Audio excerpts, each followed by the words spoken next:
Hi, I'm Dr. Melissa Young. I'm an endocrinologist and I'm TikTok creator MedEndo. If you know you're going somewhere where your food choices may not be what you typically would choose, you can plan ahead of time, so maybe have a small healthy snack before you go.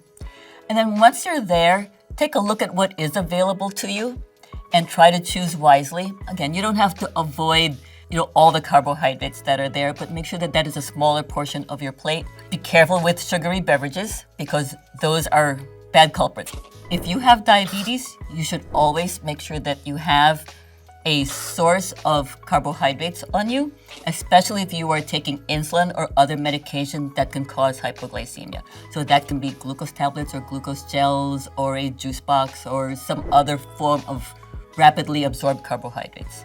If you are on insulin, then you have to take your insulin with you and you have to take your meter with you.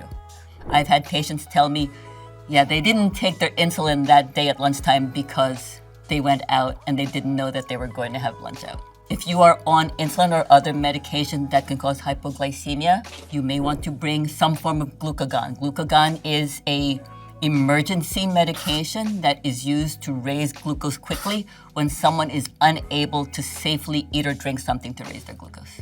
If you're at a social event and your blood sugar is high, if you're having a blood sugar spike, some things that you can do is drink a lot of water. You want to get some physical activity, so walk around, or if there's dancing, you can dance. You don't want to do very vigorous exercise. That can actually make your blood sugars higher temporarily, but you want to burn off those calories. If you are traveling by plane, or if you're taking a cruise, make sure that your diabetes supplies are in your carry-on.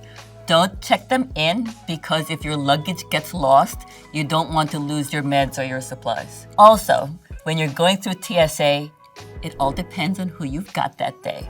Some of them will let you go through with your meter and your pump and your CGM. Some of them want to know what it's for and they're going to want to inspect it. Many of my patients will ask me for a letter that they could present to TSA, and I just let them know that this patient has diabetes, they're using a pump, they need to travel with their insulin, their testing supplies, their needles, and that you need to have it on your person at all times. Traveling and vacations can be tough when you're trying to make dietary changes, but most places will have something that's healthy, and if not, then just try to keep the portions of the unhealthier things as small as possible. Thank you for watching. If you enjoyed this video, please continue to visit Healthline and like and subscribe.